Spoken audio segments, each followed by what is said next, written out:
क्या आज़ाद हैं हम? आज़ाद मुल्क में आज़ादी मिली है कैसी ये आज़ादी? ना देर तक जागने की आज़ादी, ना देर तक सोने की आज़ादी, ना खाना बनाने से आज़ादी, ना बर्तन धोने से आज़ादी। मिली है कैसी ये आज़ादी?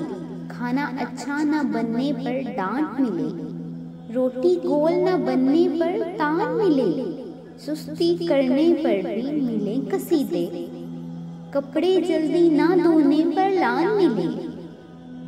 मिली है कैसी ये आज़ादी?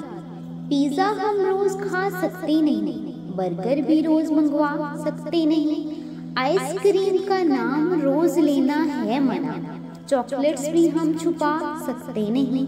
मिली है कैसी ये आज़ादी?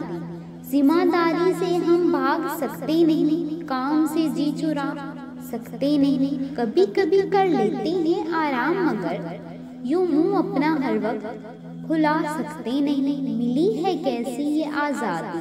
आज़ाद मुल्क में आज़ादी